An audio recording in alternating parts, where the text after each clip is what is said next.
Good morning. Welcome to worship at Countryside Church. My name is Pat Wydell. I use she, her. I'm a member of your board of trustees and I've belonged to this church for 20 years. A couple of things I love here are the book groups, and I've been working hard on Chalice House lately, which is housing immigrants seeking asylum. We extend a special welcome to newcomers. Please join us for fellowship after the service in Atherton Hall or on Zoom chat so that we may extend a friendly hand. We are an intentionally inclusive, we're an intentionally inclusive congregation. We affirm the individual journey. We covenant on our shared journey. We honor differences and we celebrate diversity. All are welcome.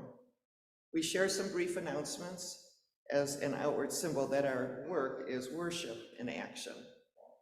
Next Sunday, October 16th, all ages are invited to join Susan Auld to learn how to write modern haiku. We are not counting syllables. Participants should register online. You will be invited to share your haiku as part of our haiku garden, which was inspired by the 2022 Journeys Retreat. Registration instructions are in this week's Lifespan Religious Education update. The awesome Doree Bryant will staff the nursery this morning, so parents of wee biddies who'd like to have a break during worship, feel free to see Doree in the nursery. And thank you, Doree. There's no children or youth choir today, but we will resume next Sunday, October 16th, to rehearse after RE classes. All children grades 1 through 4 are invited to participate in the children's choir, and all youth grades 5 through 8 are invited to participate in the youth choir. See you next week. Newcomers, visitors, friends, and members are welcome in all events. If you are not yet on our mailing list, please fill out a yellow newcomer card or sign up on the homepage of our website. Please take a moment now to silence your electronic devices. And again, welcome. We're glad you decided to spend this Sunday morning with us.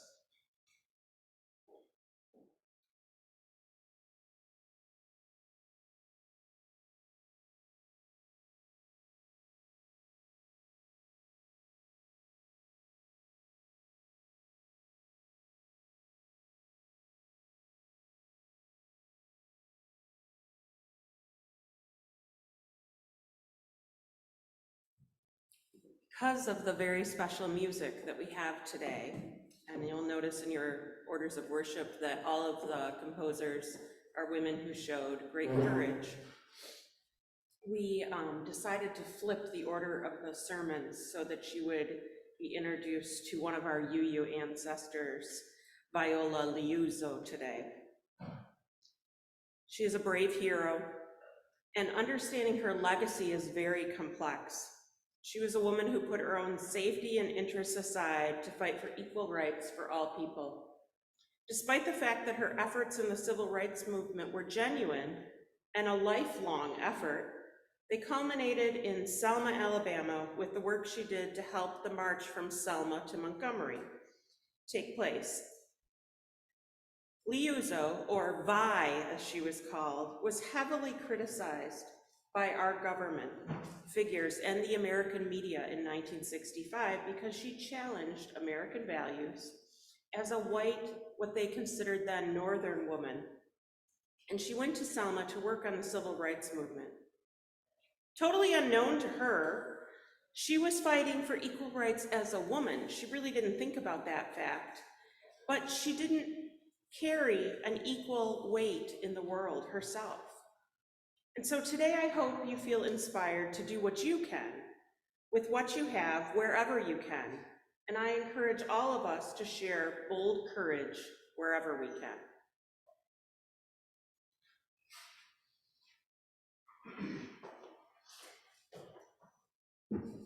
Hi, I'm Mike Pinnock, he, him. Been a member of the congregation for a couple of years now. Our chalice lighting today comes from Walking Up to Freedom Land, words from an African-American spiritual. And when Viola was marching from Selma to Montgomery, they were singing this song.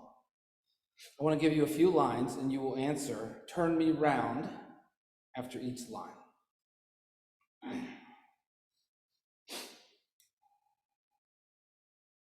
Ain't no jailhouse gonna turn me round. Ain't gonna let nobody turn me round. Ain't gonna let nobody. Ain't gonna let nobody. I'm gonna keep on walking, keep on a-talking, marching up to freedom land.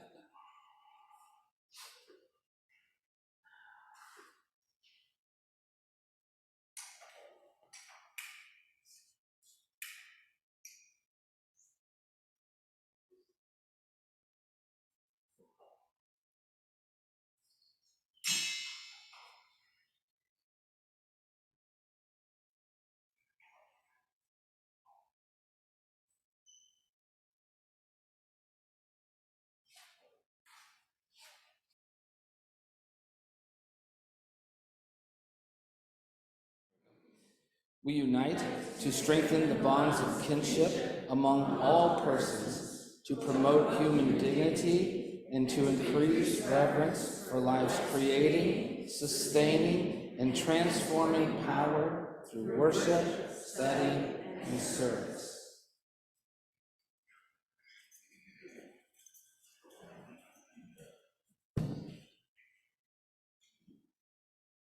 Good morning.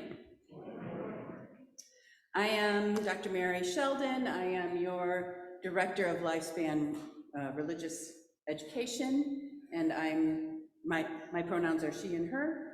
And today, after our young people depart for religious exploration, our grown-ups will be talking about a very courageous, important Unitarian Universalist, Viola Liuzzo. She is one of our UU martyrs of the Civil Rights Movement, and hers is a name we should all know. So please say it after me. Viola Liuzzo. Say it. Viola Liuzzo. Thank you so much. She was an important helper in the all-important march from Selma to Montgomery, and her sacrifice helped spur the Congress to pass the Voting Rights Act of 1965. If you pay attention to the pictures in our story for this morning, you may see the infamous bridge crossed by the marchers on their way out of Selma. Young people, please be sure to ask your grown-ups about Viola Liuzzo and the march to Montgomery after worship today. Our story this morning is Sometimes People March.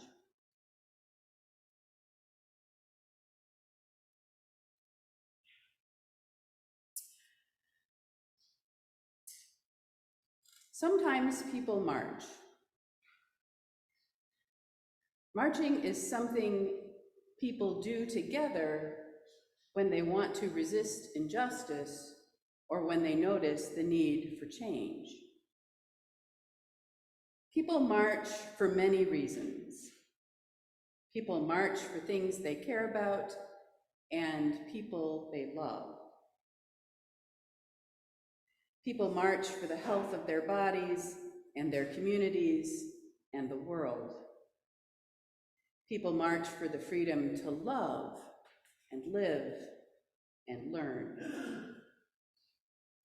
Sometimes people carry signs to share their stories of resistance. People resist in many ways. Sometimes people resist with their voices. They might resist with words, or with songs, or with art. People resist with meetings.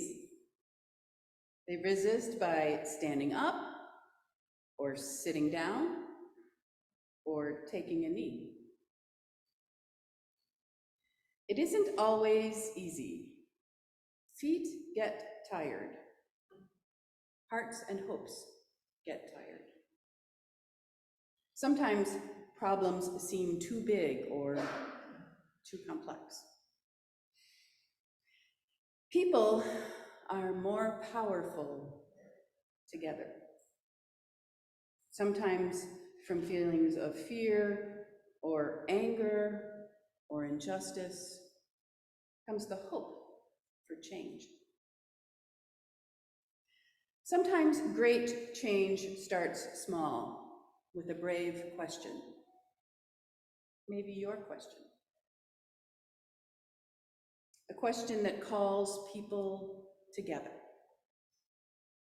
And together, we find the courage to march.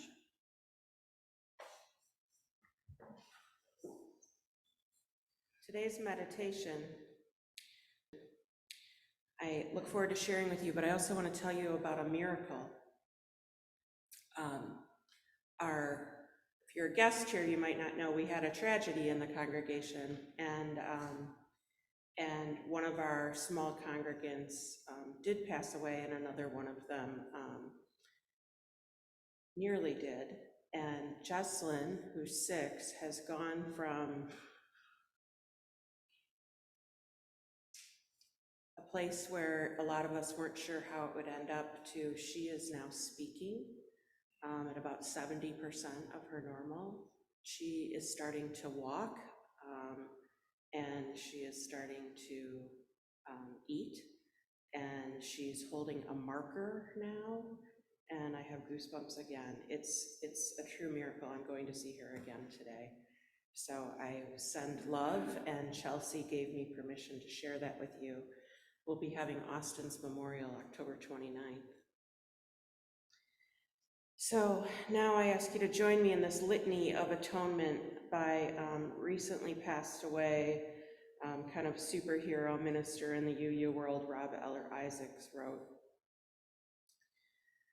So I will say a line, and then you will answer the congregation line in your orders of worship.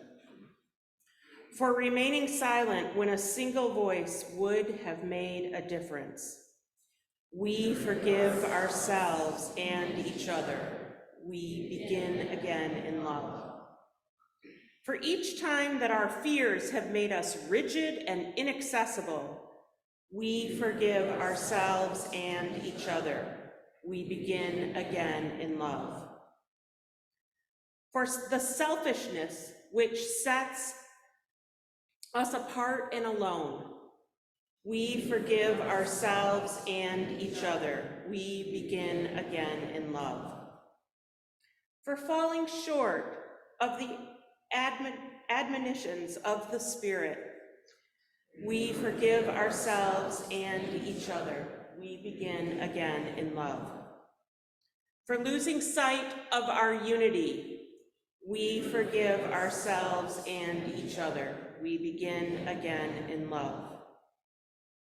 For those and for so many acts, both evident and subtle, which have fueled the illusion of separateness, we forgive ourselves and each other. We begin again in love.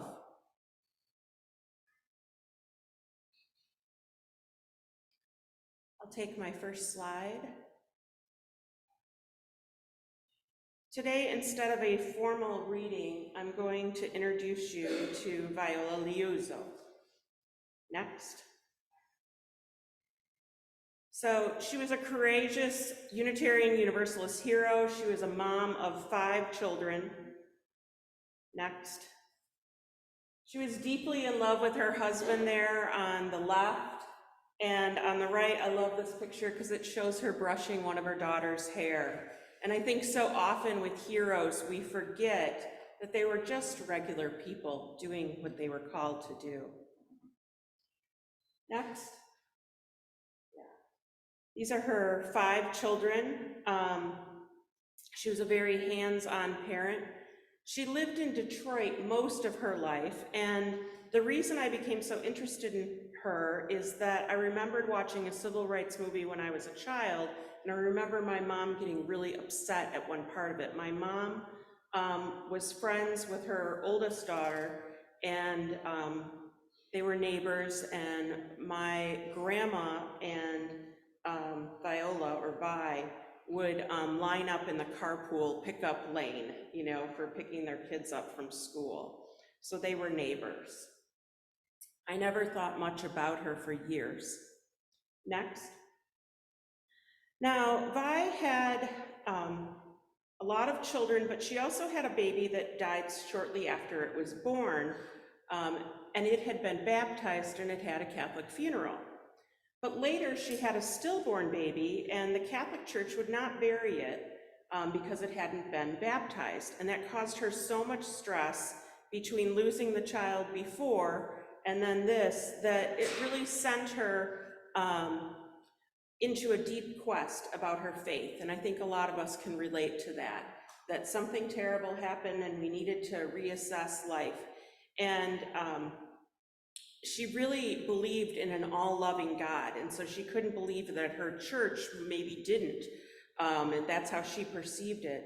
And so she went looking for a new faith, and she became a Unitarian Universalist. So this is First UU of Detroit at the time that she went there. They had several buildings, and they are still in this, this building. So if you ever go to Detroit, you can go there. And her first minister was Reverend Dr. Tracy Pullman, who is a man I went and looked up, and he had quite a good reputation. If you could click. So at her church, many of the members had been freedom riders in the bus boycotts, and so she started to hear about justice. And I think this is so important for us in a interim year, interim time that we are in with ministry, because we often say, well, we need more members and we need more money. And of course we do. We want to have our dreams fulfilled. But people don't join because of us having that need. They join because of what we offer to the world, and we give because of the difference that we make. And so she joined this church where things were happening, where it was exciting, where people were committed, where there was deep community. She also, not quite there yet, but that's okay. She joined the NAACP, which was very unusual for a white housewife back then. She protested all kinds of things her whole life in small ways when she saw injustices on her jobs or in school or in her neighborhood. And one of the things she protested was some education laws that were passed in Detroit that would make it really easy for people to quit school. And she was very dedicated to education, and she even was arrested over that. Her best friend was a Black woman. I feel funny even saying this because it sounds weird in today's age to name the color, but it was so unusual in the 60s for that to be really public. They even traveled together to an event sponsored by the UU Church in New York, right? So she was influenced by MLK. She was very aware of how shook the nation was by Reverend James Reeb's death a few weeks earlier in this famous March time. You'll learn a lot more about him next week, and even more if you take our new class that Mary and I are offering that you should register for, because it's going to be a podcast. You don't have to read anything, only listen.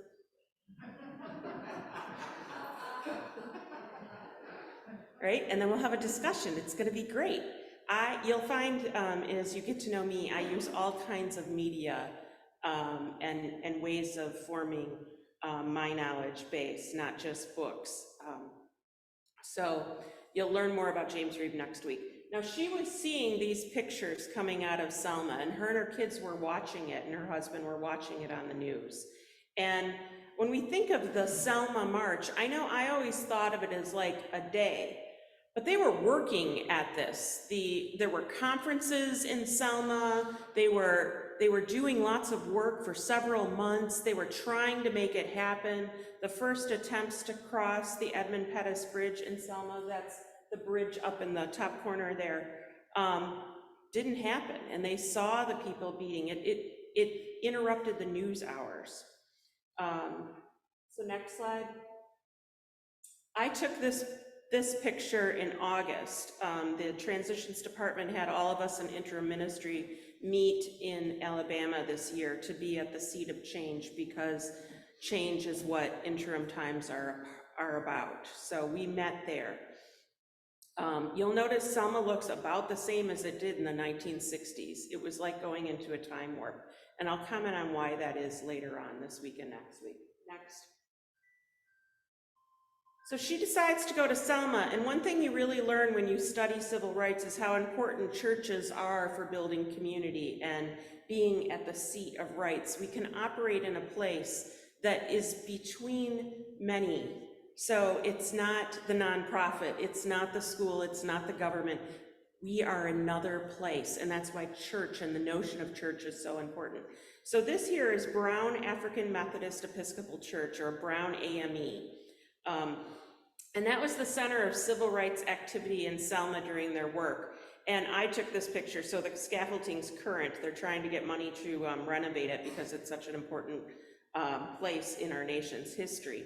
And you'll hear a lot about it. But it's interesting to me too that all of the projects surround this church. We're talking like 10 feet away, not a mile away, not 10 miles, like right around that. And so as you go there, if we ever travel or you'd ever travel on one of the Freedom tours that UUs have designed, you'll get to see just how history was laid out.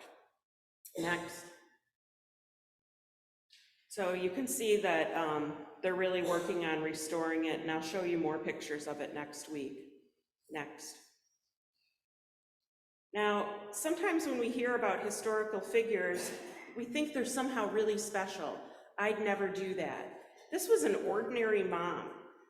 She didn't have lots of money. She didn't have lots of time. She had 5 kids for, she started taking medical classes at Wayne State University in Detroit. She thought that she could help this part of the movement by providing first aid or using her car as maybe an ambulance, or you got to remember too that not everyone had cars, especially in the Black community. So bringing a car was a major resource. So she was just helping as she was with what she had. Next. Brown AME is situated amongst these projects, and this is one of them, and this is her daughter with the woman that she stayed with, Mrs. Jackson. And Mrs. Jackson, along with another civil rights worker, Alice West, who is a member of the school system, they were just letting people sleep on their floors, on their couches. They were, again, doing what they had to do with what they had. And they described Mrs. Liuzzo, or Vi, with high regard. Oh, I couldn't believe a white person was down here doing everything she could to help Black people, as if she was Black herself. Now, for those of you who've taken a lot of education or reading or seminars or things like that, we learned that it's really important to go into communities when we're going into them and learning from those around us, that we don't come in with our own agenda, we follow, right? Next. Now, Vi identified with Black people in the South and often referred to fighting for Black equity as my people, and she really felt that pain. She was not indifferent to the suffering. On her first day of work in Selma, she met a 19-year-old young man named Leroy Mutton, and he was the transportation coordinator, and he was a worker for the movement, and his job was to shuffle workers around the city in rented or borrowed vehicles, and she just handed him her keys, and he promised he would take good care of it. So next. Now, they started with about 8,000 marching by the time they tried the third time. And by the time it was underway, they had more than 25,000 people marching. And she was helping elders that maybe couldn't walk the whole way, giving them rides. She was walking, and we often see in the next slide, when she was walking, she often had no shoes on. She hated shoes. She grew up in the South. She was very attuned to nature. She loved being in nature. Today we'd probably call her a forest bather, right? But she also was a proper 1960s woman, and so she dressed like a lady of the time, but gosh, those shoes were uncomfortable and they did not suit her, so she took them off, and you'll hear more about that later. Next. On the fourth day of the march, she had been assigned nursing work at St. Jude's Medical Complex in Montgomery, and you'll learn more about these medical complexes because it does not equal hospital like we think. You'll learn more next week about that. And there were rumored plots that MLK would be shot that day or other prominent civil rights leaders would be killed. But being the free spirit that she was, she walked to the capital of Alabama barefoot, 4 miles from the medical complex, and she witnessed those speeches by Dr. Martin Luther King Jr. And after the entire march was over, she had a car full of people. She was driving elders back from Montgomery to Selma. It's about a 50, 60-mile drive, and it is through deep forest. Even today, there's like nothing between one city and the next if you haven't been there. And on the second trip is when the Ku Klux Klan murdered her. Next. So her violent death did help the Voting Rights Act happen. There are lots of murals that often feature her. We'll think about those pictures of President Johnson signing the Voting Rights Act.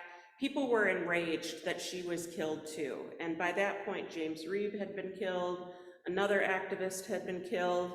And so that really spurred people on to go, this is ridiculous, you know? And the Ku Klux Klan thought that if they murdered her, that would end all these protests and we could get back on with, you know, things as they were.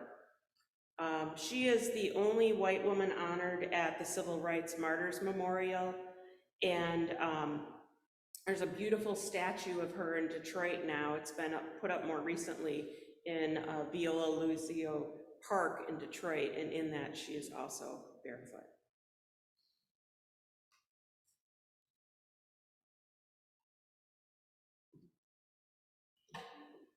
In August, when I was at the Martyrs Memorial for the Civil Rights Movement, I snapped a photo of Viola Liuzzo and texted it to my mom, and I said, "You knew her, right?" And she replied, "Yes, I was friends with her daughter, and I still can't believe she would leave her 5 children." And I was so struck by my mom's response 57 years later. I'm like, wow, Mom, you're blaming the victim for getting killed and leaving her children without a mother? This didn't even sound like my mom. I was like, wow, I wonder why. I now know why. There are so many things we could focus on about her. Her growing up poor, her sense of justice from a young age, her long commitment to equality and equity, way before it was common or in vogue, or how she was trying to move beyond being just a housewife. I could focus on how the FBI created a horrific smear campaign against her because she was a woman and because her husband was a Teamster, or because her husband was friends with Jimmy Hoffa. In fact, the lines my mom said to me in August, "She never should have left those children without a mother," were word for word how the federal smear campaign painted Viola Liuzzo. And as I learned more about Vi, as they called her, I was struck by how she never let her own limitations keep her from sharing her gifts and resources and using them to better everyone. Ain't gonna let no one turn me round. I think we can all be inspired by her courage to do what she could do with what she had.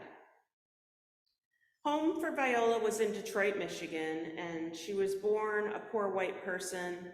She faced an unfortunate childhood like some of us have, and she faced insecurities like poverty.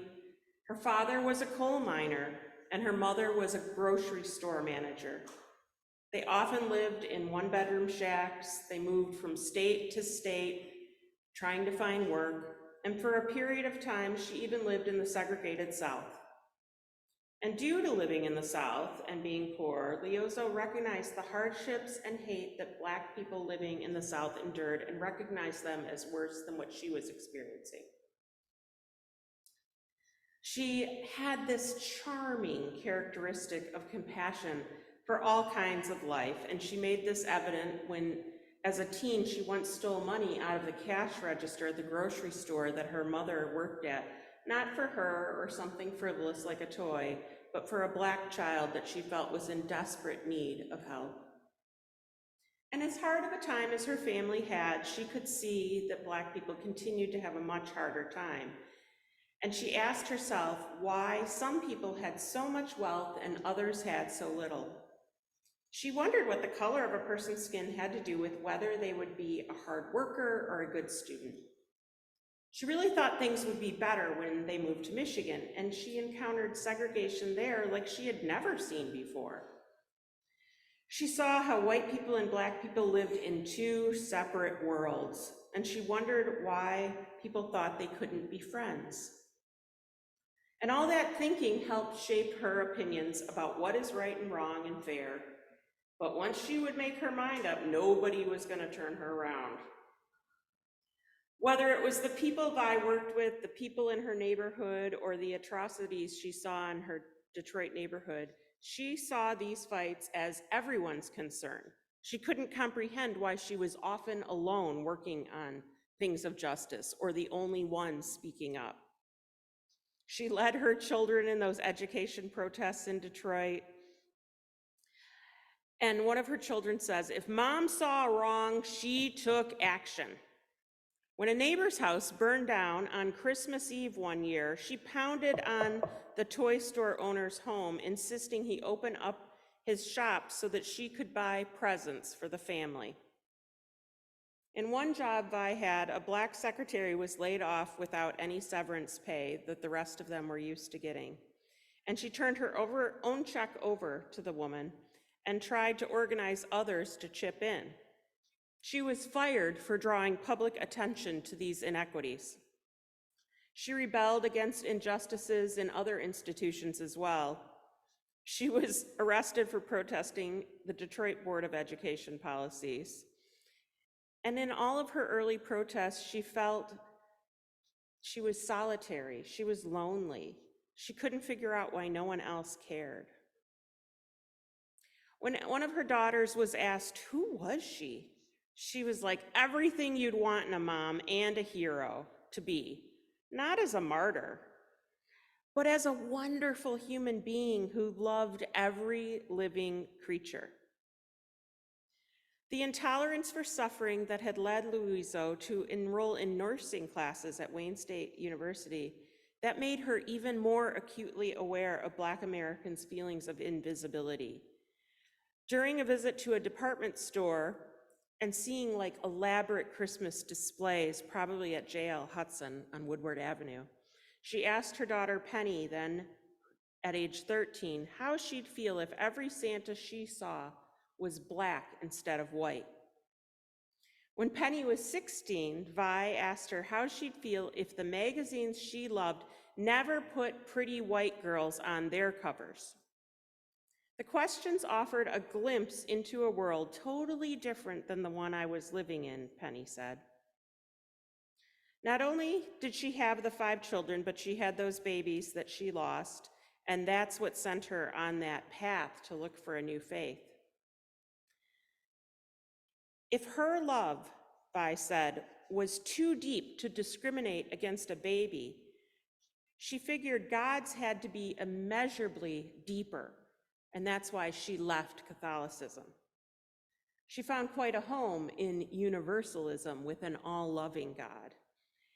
And that sent her looking at many spiritual paths, her children say, that she didn't just go right from Catholicism to Unitarian Universalism, but she really loved us preaching that all-loving God.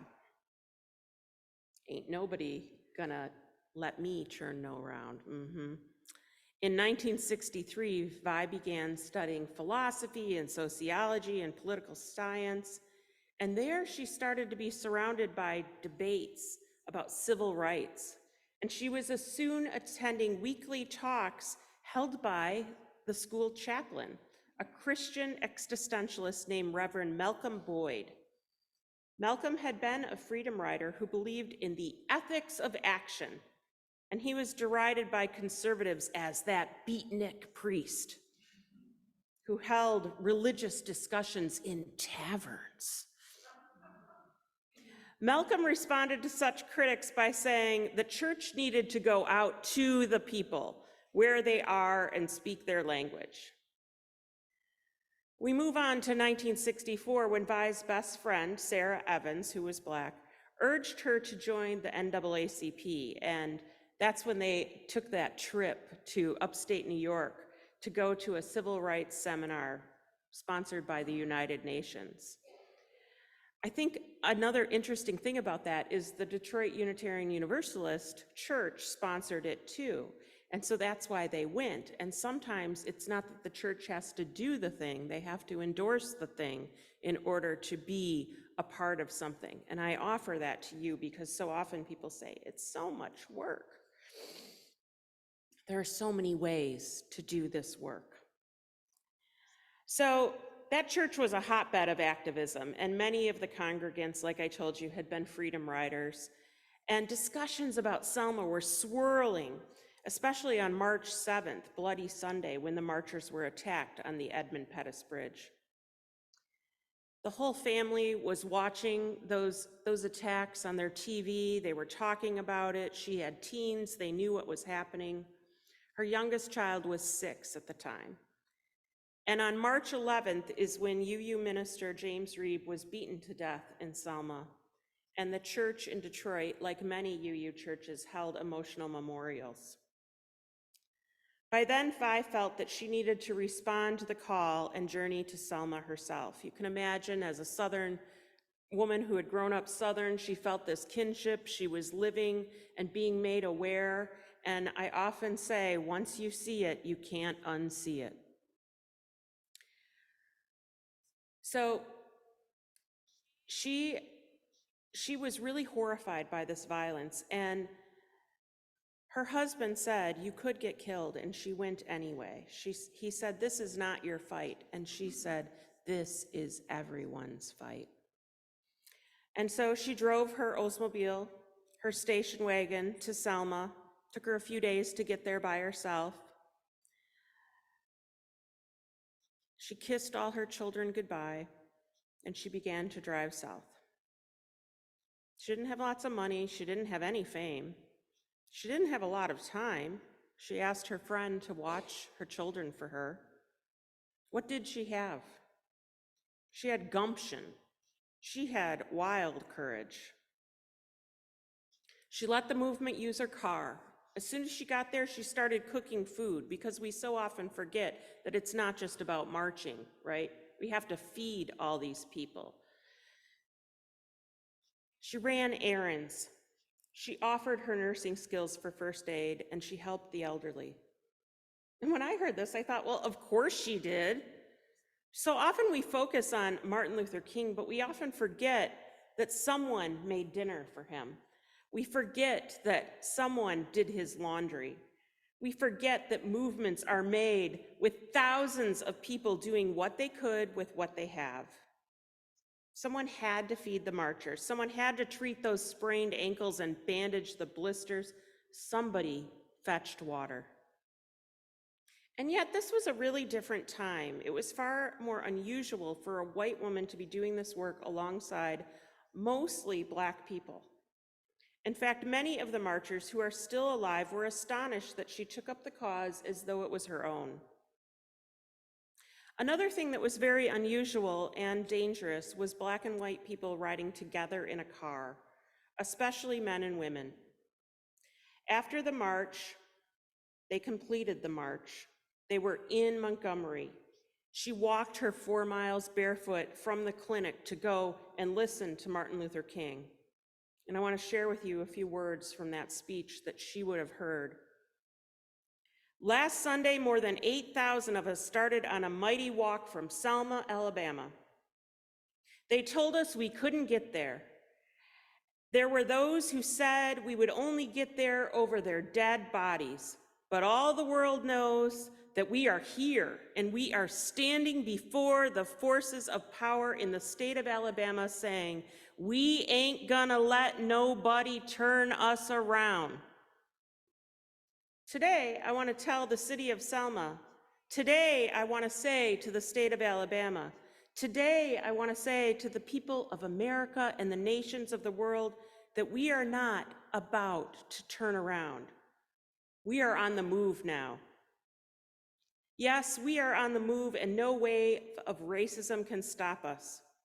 Burning our churches will not deter us. The bombing of our homes will not dissuade us. The beating and killing of our clergymen and young people will not divert us. Now imagine this housewife, imagine this mom listening to a reference to the murdered clergyman that was a UU minister, Reverend James Reeb, and knowing that she was another Unitarian Universalist who had made the journey he intended to. She had helped that movement. What pride she must have felt. She called her children and her husband, telling them jubilantly how the march had gone. It was great. Everyone's celebrating. Her daughter said, Mom, I learned how to write cursive. And she was like so excited. She's like, leave it on my dresser. I want to look at it as soon as I get home. After they hung up the phone, her sons began playing protester, and even her husband told them to stop it. It was still dangerous. He made them stop joking. We know he was afraid. Maybe he had a feeling about what was about to happen. Later that night, after the march was finished, Viola was helping the marchers get home, and she and Leroy Mutton, that black civil rights worker I told you about, they drove along Highway 80, and a car full of white supremacist men from the Ku Klux Klan began following them. 25 miles. Imagine being chased and tailed. She became so frustrated and so scared that she started singing the freedom songs at the top of her lungs. 20 miles later, those men were still on her tail, and it was a lonely stretch of road, and they pulled up next to her car, and they shot her 14 times. And they killed her because she was a white woman trying to help Black people claim their rights, walking up to the Freedom Land. By midnight, she would be dead, shot while driving a Black man home from the demonstration. And the next morning, FBI Director J. Edgar Hoover called President Johnson with the news. The Bureau was poised to arrest Liuzzo's killers. Three members of the Ku Klux Klan, but as it turned out, there had been a fourth man in the car, an FBI informant. And yet, that informant was known for being very racist. And on the call, Hoover told Johnson what the agents learned from the informant and how exactly the FBI infiltrated the Klan. Sounds good, right? Well, due to the misogynistic stereotypes of the time, it was easy for J. Edgar Hoover, the FBI, and the United States government to not solve the crime and bring justice.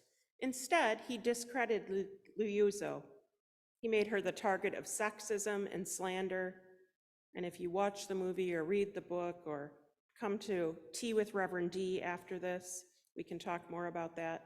But her wrongful death has led to many unanswered and disturbing questions about the government and the lengths they will go to protect themselves, their agenda, and their mistakes. The KKK really thought this would be it. They already got rid of that one minister, now we'll kill a housewife, and that will stop the civil rights movement. They bragged about it, they put it on their magazine covers, they made sure her family saw all the pictures. Well, that act got people to call their legislators and put more and more pressure on to pass the Voting Rights Act of 1965, the very one that is being dismantled today. Viola's dedication to her values and sacrifice helped all people get a little closer to Freedom Land. And as the civil rights movement has been an inspiration for oppressed people all over the world, we have her to thank, even though her reputation has been tragically harmed. It has harmed her children, and like racism does, it harms everyone. And that is why Selma is still sitting just the way it was in the 60s. Racism kills so many and hurts so many. She tragically lost her life that night, but that was overshadowed by her true and sincere efforts to protect the rights of all people. And so I implore you to tell more of her story than that she got killed. Her story is that she was brave and she was courageous, and she had the purest intentions of helping people. Now is a different time, and what is not different is that we still have racism, and we still have people fighting having everyone be able to vote. And we still have an environment that is broken and misogyny and phobias, and yet our gifts, our time, and our hope is needed. The answer to solving any of these is courage. Viola, I hear you. Ain't gonna let nobody turn me round.